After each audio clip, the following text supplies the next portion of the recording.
오늘은 40대 이후라면 꼭 알아야 할 조용한 살인자, 고혈압 이야기입니다. 고혈압이 무서운 이유는 대부분 특별한 증상이 없는데도 뇌졸중, 심근경색, 심부전, 콩팥병 같은 큰 사고로 바로 이어질 수 있기 때문입니다. 그래서 조용한 살인자라는 별명이 붙었죠. 특히 40대 이후에는 혈관이 조금씩 딱딱해지고 스트레스, 약은 짠 음식, 운동 부족이 겹치면서 혈압이 슬금슬금 올라가기 쉽습니다. 문제는 몸이 적응해버려서 이 정도면 괜찮겠지 하고 넘기기 쉽다는 거죠. 오늘 영상에서는 약 이야기보다 그 전에 꼭 점검해야 할 생활습관 5가지를 정리해 드릴게요. 이미 약을 드시는 분도 이 습관들을 같이 잡아야 약 효과가 제대로 납니다. 단, 오늘 내용은 일반적인 건강 정보일 뿐이고 약을 줄이거나 끊는 결정은 반드시 주치의와 상의해서 하셔야 합니다. 먼저 혈압 숫자를 어떻게 봐야 할지 간단히 짚고 갈게요. 일반적으로 수축기 혈압 120 미만, 이완기 혈압 80 미만을 정상으로 봅니다. 130에서 139, 80에서 89는 고혈압 전 단계 또는 주의 단계로 많이 부르고 140, 90 이상이면 고혈압으로 진단합니다. 하지만 숫자 하나만 보지 말고 다음 4가지를 같이 보셔야 합니다. 1. 혈압이 계속 높은지 아니면 일시적인지. 2. 당뇨, 고지혈증, 흡연, 가족력 같은 위험 요인이 있는지. 3. 이미 심장, 뇌, 콩팥에 이상이 있는지. 4. 집에서 잰 혈압과 병원 혈압이 얼마나 차이 나는지. 그래서 혈압 140인데 무조건 약인가요?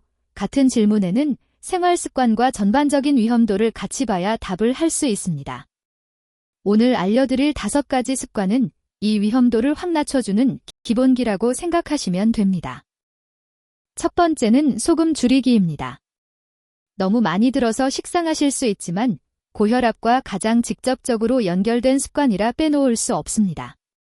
문제는 이미 짠맛에 익숙해져서 나는 안 짜게 먹는데 라고 느끼는 분들이 많다는 거예요.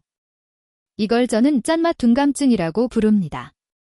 실제로 한국인의 하루 평균 나트륨 섭취량은 권장량의 거의 2배에 가깝습니다. 국, 찌개, 김치, 젓갈, 라면, 배달 음식이 주범이죠. 실천 팁은 이렇습니다. 국찌개는 건더기 위주로, 국물은 절반 이하로. 김치는 한 끼에 작은 접시 한 번만. 라면은 스프 반만 플러스 국물 거의 남기기. 외식 배달은 양념 소스 절반만 사용.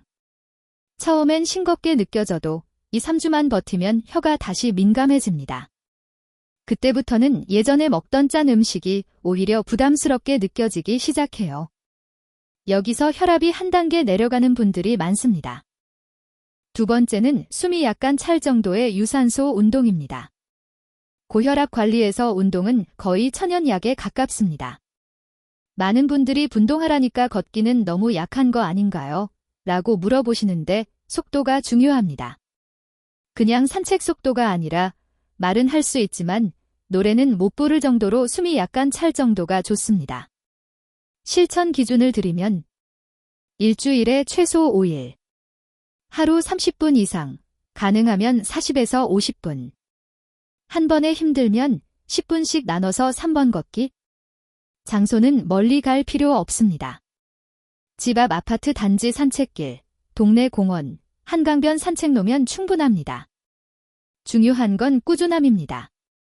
혈압이 많이 높은 분은 무리한 조깅보다는 빠른 걷기부터 시작하시고 가슴 통증, 거지러움, 심한 두통이 느껴지면 즉시 중단하고 병원에 상담하셔야 합니다.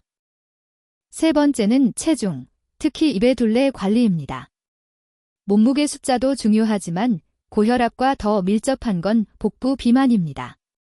배 주변에 지방이 많을수록 혈관 안쪽에서도 염증이 잘 생기고 혈압을 올리는 호르몬이 더 많이 분비됩니다. 간단한 기준은 이렇습니다. 남성, 허리 둘레 90cm 이상. 여성, 허리 둘레 85cm 이상이면 복부 비만 위험. 목표는 단기간에 크게 빼는 게 아니라 배 둘레 5cm 줄이기부터입니다. 이 정도만 줄어도 혈압, 혈당, 콜레스테롤이 같이 좋아지는 경우가 많습니다. 방법은 거창하지 않습니다. 앞에서 말한 짠맛 줄이기 플러스 빠른 걷기를 3개월만 꾸준히 해도 배 둘레가 서서히 줄어드는 분들이 많습니다. 여기에 늦은 밤 과자 자식만 끊어도 효과가 훨씬 커집니다. 네 번째는 수면입니다. 잠 부족과 질 나쁜 잠은 혈압을 끌어올리는 대표적인 요인입니다. 하루 6시간 이하로 자는 사람이 7, 8시간 자는 사람보다 고혈압 위험이 높다는 연구들이 많습니다. 그런데 단순히 오래 누워 있다고 해결되진 않습니다. 자는 동안 자꾸 깨거나 코골이 수면 무호흡이 있으면 혈압이 특히 나빠질 수 있습니다. 수면 습관 체크 포인트는 이렇습니다. 가능하면 일정한 시간에 자고 일어나기. 자기 전 2시간은 과식 카페인 과음 피하기. 침대에서는 잠과 휴식만, 스마트폰은 멀리 두기. 아침에 일어나도 개운하지 않고 코골이가 심하다면 병원에서 수면 검사 상담. 수면의 질이 좋아지면 낮 동안의 스트레스 대응 능력도 좋아져서 혈압 관리에 큰 도움이 됩니다. 5번째는 스트레스 관리입니다. 40대 이후에는 일, 가정, 경제적 부담이 한꺼번에 몰리면서 몸은 쉬지 못하는데 마음은 늘 긴장 상태인 경우가 많습니다. 스트레스를 완전히 없애는 건 불가능하지만 스트레스 탱크를 주기적으로 조금씩 비워주는 습관이 필요합니다. 실천 방법 예시를 드리면 하루에 5분이라도 깊은 숨만 쉬는 시간 만들기. 출퇴근길에 뉴스 폭탄 대신 가벼운 음악이나 산책. 주 1회는 혼자만의 산책 시간 확보하기. 힘들면 괜찮다고 말해줄 수 있는 사람 1명 만들기. 숨을 깊게 들이마시고 길게 내쉬는 것만으로도 일시적으로 혈압이 떨어지는 효과가 있습니다. 중요한 건 짧게라도 자주 하는 겁니다. 여기서 많이들 물어보시는 2가지, 술과 담배 이야기도 짚고 가겠습니다. 먼저 담배는 조금은 괜찮다는 선이 없습니다. 흡연은 혈관을 직접 손상시키고 혈압을 올리고 뇌졸중과 심근경색 위험을 크게 높입니다. 고혈압이 있거나 위험군이라면 금연은 선택이 아니라 필수에 가깝습니다. 술은 완전 금지가 어려운 분들이 많죠. 일반적으로는 남성 하루 1기잔 이하, 여성 하루 1잔 이하 정도가 권장되지만 이미 혈압이 높은 분이라면 주 1회 소량 정도로 줄이는 게 좋습니다. 술을 마시면 그날은 혈압이 내려가는 것 같던데요 라고 말씀하시는 분들도 있는데 술은 잠깐 혈관을 확장시키지만 결국에는 혈압을 더 올리고 수면의 질도 떨어뜨립니다. 그래서 장기적으로는 손해입니다. 생활 습관을 바꿀 때 꼭 같이 해야 할 게 있습니다. 바로 집에서 혈압 제대로 재기입니다. 혈압은 그날 컨디션, 카페인, 수면, 감정 상태에 따라 수시로 변합니다. 그래서 병원에서 한번 잰 숫자만으로는 정확한 판단이 어렵습니다. 집에서 잴 때는 이렇게 해보세요. 1. 같은 시간대에 아침, 저녁으로 재기. 2. 재기 전 5분은 의자에 앉아서 쉬기. 3. 발은 바닥에, 등은 등받이에 기대고 팔은 심장 높이에서 안정되게. 4. 1에서 2분 간격으로 2번째서 평균 내기. 이렇게 1-2주만 기록해도 내 혈압 패턴을 훨씬 정확하게 알 수 있습니다. 이 기록을 들고 병원에 가면 의사 선생님도 약 조절이나 생활 습관 상담을 훨씬 잘해주실 수 있습니다. 마지막으로 많은 분들이 궁금해하시는 약에 대한 생각을 정리해 드리겠습니다.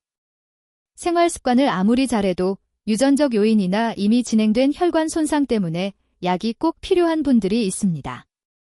이때 혈압약은 지면 안 되는 싸움에서 우리 편으로 들어온 지원군이라고 생각하시면 좋겠습니다. 중요한 건 약을 먹는다고 해서 생활 습관을 소홀히 하면 안 된다는 점입니다. 오늘 말씀드린 5가지 습관을 잘 지키면 필요한 약의 개수나 용량을 줄일 수 있고 다른 합병증, 뇌졸중, 심장병, 위험도 같이 낮아지고 전반적인 컨디션과 삶의 질도 좋아집니다. 지금 혈압이 애매하게 높거나 가족력이 있어서 걱정되신다면 오늘 영상에서 나온 습관 중 당장 오늘부터 할 수 있는 것 1가지만 먼저 골라서 시작해보세요. 몸은 생각보다 빨리 반응합니다. 그리고 약을 시작하거나 줄이거나 끊는 문제는 꼭 담당 의사와 상의해서 안전하게 결정하시길 바랍니다. 우리 모두 조용한 살인자를 미리미리 관리해서 60대, 70대에도 가볍게 산책할 수 있는 몸을 같이 만들어 봅시다.